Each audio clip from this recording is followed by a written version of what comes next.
Hello. You beat it last. Yeah, sorry, my North Texas Duck Hunters Association club meeting this morning ran a little long, so Of course you do. I apologize. I'm still in my camouflage. How did it go? It went well. I host a little get together last day of season every year at my little place. So, but That's no fun. no baby ducks were harmed. It was all very Yeah. mature, older, ready to You're one retire. of the only people that I'm just like, all right, I just look the other way and try not to. When I see the cutting pictures coming, I'm just like, scroll fast, scroll fast. So Me connecting with my Native American heritage. yeah, I get it. I think we've talked about this before. I'm a meat eater, so I have this aversion to oh, how could anyone kill something? And then it's like, oh, this burger is delicious, and I'm like, okay, you can't be that person. So, Well, as much as both of you and I are probably foodies, it's something to be yeah, said for putting food on your own plate. yeah, Okay, well let me go through general introductions here. So since I'll be okay, playing this back for others, my name is Dakota Moncrief. I teach language arts in the middle school, 8th grade, and my students are currently working on an infographic project where they're putting together these infographics. And an example they gave us was your pup talk infographic, which was excellent. And I figured, hey, might as well, since I know this person, call them and get some opinion on infographics. So introduce yourself so they'll know who you are. okay. My name is Amy Taylor. I am a copywriter for a marketing agency called Brains on Fire. Yes, I put together an infographic and have kind of gotten into the habit of doing that with a couple different topics, and I'm here to share whatever I can about that. Okay, so when you sat down, because I know you do a lot of media, you do web, you do video, you do infographics. Yeah. What for that particular infographic made you say, yeah, this is going to be best done, using this visual form? Yeah. I think for me, part of it is just that despite the fact that I'm a writer, I have a very strong attraction to visual learning. So I know that for people, including myself, it can sometimes be daunting to sit down and look at facts just written out into a big page of copy. And as we've seen over the last few years with infographics in general, it sort of is easier to digest when you have those visuals and you have it chunked up. And there's just something about that helps you go through it. So that was part of it.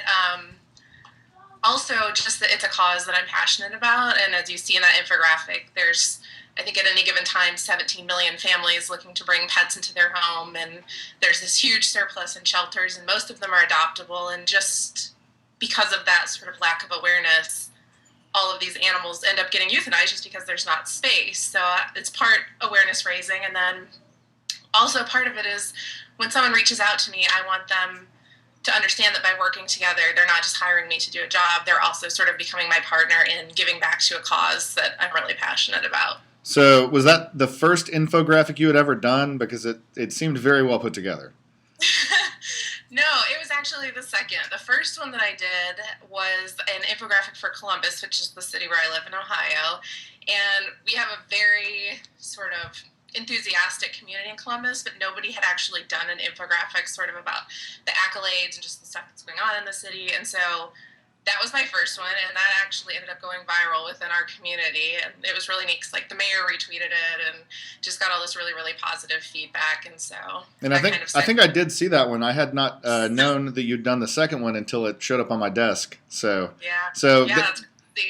for my students, they shouldn't feel too intimidated. That wasn't like your first, whack at the infographic ball. No, no. And I think every time you do one, you sort of learn a little bit more about what people are drawn to and how you can do things differently. And honestly, for me, a big part of it was just going through the infographics that existed for other things and looking at what people had done and kind of pulling the best of those bits into what I was trying to convey. Well, the tool that you used, because right now we're just exploring the tools. I've been playing Yeah. around. I've been playing around with that PictoChart website as well, and it seems pretty user friendly.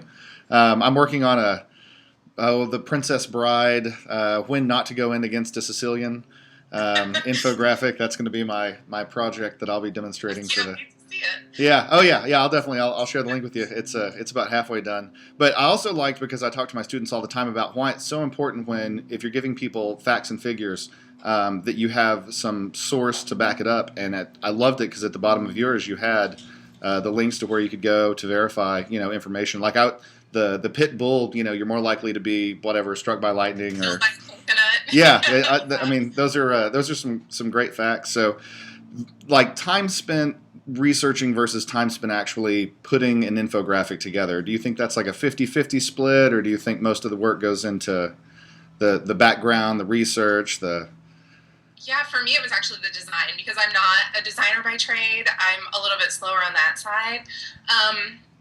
It probably also depends on your topic. It was pretty easy to find the information on this, and there was so much out there that I actually had to cull it down. It would have been 18 times as long if I put every piece that I wanted. So that's how I kind of chunked into like the 3 sections about the issues with pit bulls and big black dogs and sort of older dog adoption. But yeah, I think probably I had about 5 hours of research into that one. And a lot of that, like I said, was just going through the massive amount of information that was out there and picking out, okay, here's what I actually want to convey and get across to people versus just overwhelming them with every little detail out there. So when you were doing that one, were you working completely alone, or do you have people that you bounce? I mean, do you like go to this person? You're like, hey, would you look at this and tell me, do you think this is good, or is there a collaborative aspect to what you do? Because do you work in a team, or is it Amy by herself? These were my own, so I actually did not collaborate with anyone on them. It was just sort of like late nights, coming home after work and working on it because it was something I was excited about. But when we do stuff like that as an agency, we usually have, I'm a writer, we have a strategist on it, we'll have a couple designers typically, and a lot of that process for us is I give them the copy that we're going to use, and then the designers have to turn that into the pretty magic. And so there's a lot of back and forth there about, okay, can we say this in a way that's more interesting? And the pit bull thing is a good example. You can say, pit bulls only kill X amount of people every 10 years, but it's a lot more easy to digest when you say, hey, you're more likely to get killed by a falling coconut exactly. than a dog. Then you get it. That comparison. And the other thing they mentioned was how well organized it was. Like you said, how you broke it into the problem and then kind of a call to action, which when we're talking about persuasives and that type of stuff, I tell them it's so important to have that call to action kind of at the end. We've had multiple dogs and cats and even a hedgehog in our house, and they've all been either through shelter or through personal home adoption type deal. We've never paid money for whatever purebred or whatnot.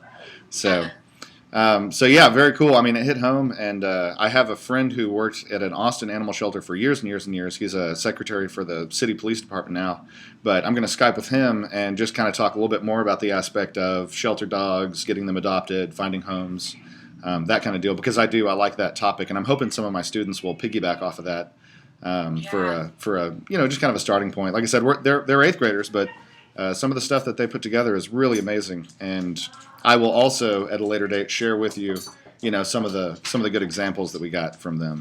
Yeah, I'd love to see it. It's I think especially with causes, when you find your thing, these organizations need all the awareness they can get. So these tools become really valuable for them to sort of be able to pass them on. And I've had people reach out and say, hey, can I share this? Can I use this? And I say, yep, go for it. That's awesome. Well, like I said, totally surprised to see something from Amy Taylor come across my desk.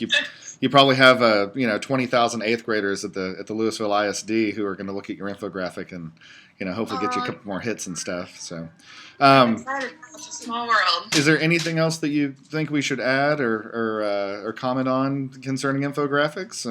Any pieces of advice or anything that you want to leave them with, or a shameless plug for Brains on Fire? Or No, I have no shameless plugs, but I would say just find something that you're really passionate about, because once you get going, it's not going to feel like work. If it's something you truly care about, you're going to be excited to get in there, and you'll be amazed at some of the information you find. Be really organized about tracking those sources, because that is really important to be able to give that credit back to whoever did the research, and to also cover yourself in case anything's like, hey, this is way off. It's like, that does happen at the middle school level. I'm not going to lie. Yeah. I've seen some presentations where I was kind of going, I don't know if that's quite correct. It's a lot easier to track it while you're doing it. And I had a couple incidents where I would just get busy and be like, oh, where did I find this statistic? And then have to try and dig back through and find it a second time. So just stay organized and go for it. That's very cool. I appreciate you setting aside time this morning to chat with me. And I'm sure my students will appreciate, everything you've got to offer. Yeah, I will be excited to see what they do. And if anybody has any questions and I can help, feel free to hook them up with me, and I will be happy to advise however I can. I will. All right. So Amy Taylor at No Meatballs on Twitter. And like I said, we'll get together. We'll do a post interview, and you can comment on some of the ones that the students did, and they can have a professional feedback for their project. I would love that. Awesome. Well, thank you so much. Like I said, I appreciate you taking time out. I'm happy to. Have a good Sunday. All right. We'll talk to you later.